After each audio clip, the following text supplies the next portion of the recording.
Yang Anda lihat ini adalah kondisi Jakarta dan sekitarnya yang saya rekam pada pukul 11 waktu Indonesia bagian Barat, 11 Agustus 2023. Beginilah kondisi Jakarta sejak beberapa bulan lalu. Polusi udara nampak menyelimuti langit ibu kota yang berdampak buruk bagi kesehatan jutaan warga Jakarta dan sekitarnya.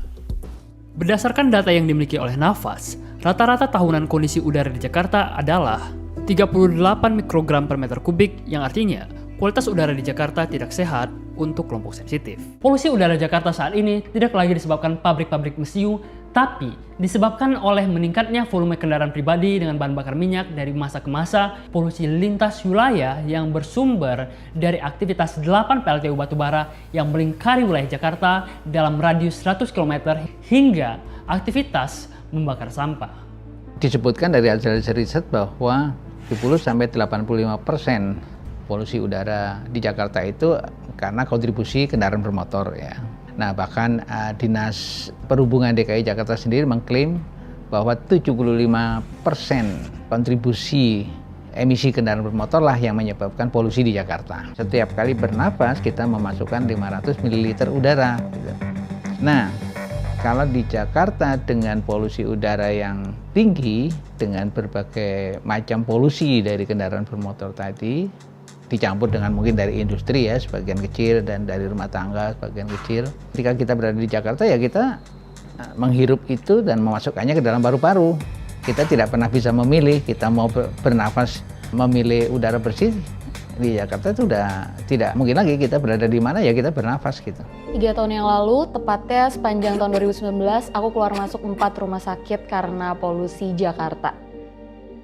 Pada 2010, Kementerian Lingkungan Hidup dan Kehutanan bekerja sama dengan United Nations Environment Program mencatat bahwa setidaknya ada 5.570.181 kasus penyakit yang berhubungan dengan polusi udara.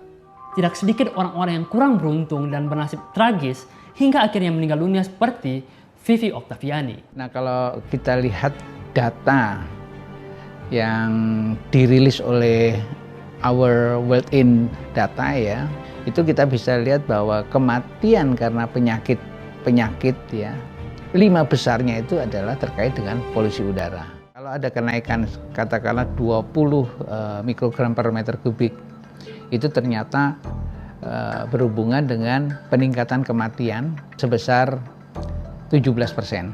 Sebenarnya kematian dini ya tadi, karena yang meninggal karena penyakit polusi udara tadi sebenarnya belum waktunya meninggal, atau itu yang disebut premature death ya, kematian di usia dini sebelum waktunya meninggal. Kalau udara buruk, seharusnya kita dapat melakukan intervensi untuk memperbaiki kualitas udara.